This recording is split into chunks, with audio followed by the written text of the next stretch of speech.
everyone, and welcome to another episode of Xavier and Jessica Unfiltered on Inside Swoop's Chat Box. I'm Xavier Ford. And I'm Jessica Lee. Today we'll be talking about our top 3 summer songs of the summer this year. Let's start off with our third top song. What's yours? My number 3 is New Person, Same Old Mistakes by Tame Impala. I love that one. I'm so glad that you love it. This is something we can agree on. I just really like the song. I'm not the hugest. I don't know how to word this properly. I'm now just getting into Tame Impala's music. Oh, really? Yeah, it just started this summer, and I could thank my roommate for it because he was blaring it in his room one day, and I heard. I was like, all right, this song is kind of fire. It's so good. It's so good. I like to listen to it with my windows down, driving down Beach Boulevard. It's the perfect summer vibe for me.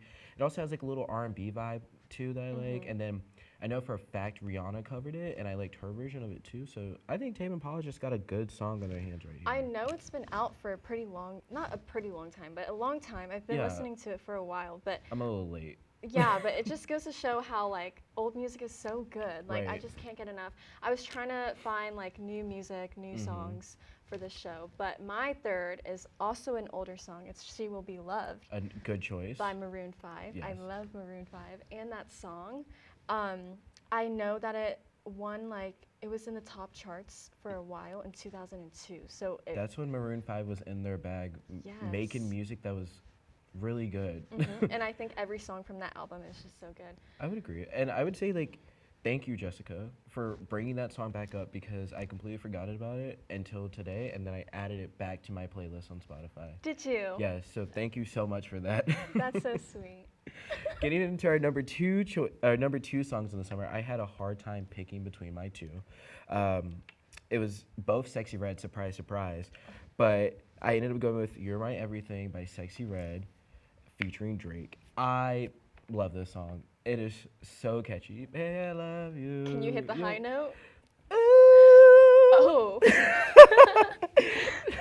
I just think, I put that in my notes. I think that high note part is so entertaining because It is. Sexy Red can't sing, but she did it anyway, and you can't be mad at her for doing it because it's so catchy to sing that opening note with her. She 100% makes it work though. Yes. It's just her vibe that she brings to the stage. 100%. It gets everyone going. And I think the song is it gets the vibe up. It gets people up and moving, all happy and everything.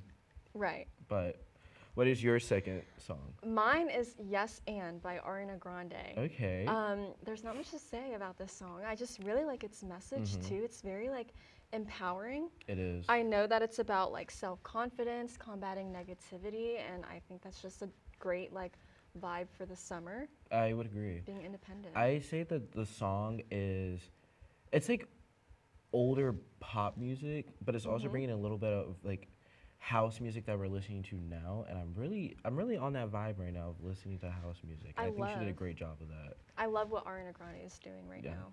Her rebranding, a lot of criticism is going towards her, but I'm all here for it. And you can't lie that the song is catchy. It's so catchy. The chorus, yes, and say it. Sorry. Yep. So now we head into our number one songs. Number one. Drum roll? Drum roll. You want to go first? You go first. Okay, my number one song, sticking in the house category, is Surprise, Surprise, All Right by Victoria Monet. I just love the song. There's nothing about the song that turns me away from it. I can listen to it on repeat day after day, hour after hour. I'll probably play it in my car on the way.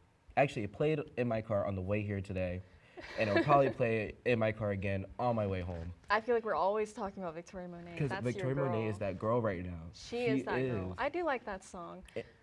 I think it's a pretty good song.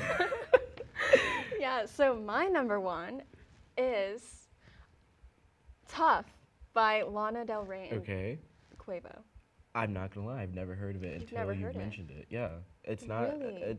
I'm not the biggest Lana Del Rey fan, so I don't really hear her music often, and I think she's my Tame Impala for you. I started getting into her last year, I feel like, and I just really like her music. It's so unique. I know she is also someone who receives a lot of hate for the way she sings, but she makes it work. I think that's why I'm so turned away from Lana Del Rey. It's I don't find her music that entertaining just because of the way that she sings it. Like it always sounds so sad and so depressing. But on this song, I did listen to it a little bit. Yeah.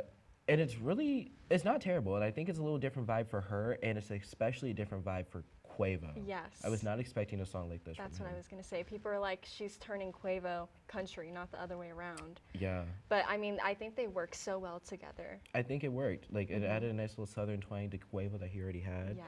And I'm not gonna lie, you'll be happy about this. If the song were to come on in my car, I'll think. You'll be bopping? I don't know if I'll be bopping, but I'll think twice about it before I skip it. I'm like, Okay. Okay, it's not terrible. I'll maybe play it for like an additional 5 more seconds before I skip it. I'll take it. 5 more seconds is It's a better good than nothing. Well, Ospreys, that's it for this edition of Xavier and Jessica Unfiltered. I'm Jessica Lee. And I'm Xavier Ford. Tune in next time where we can talk more about pop culture.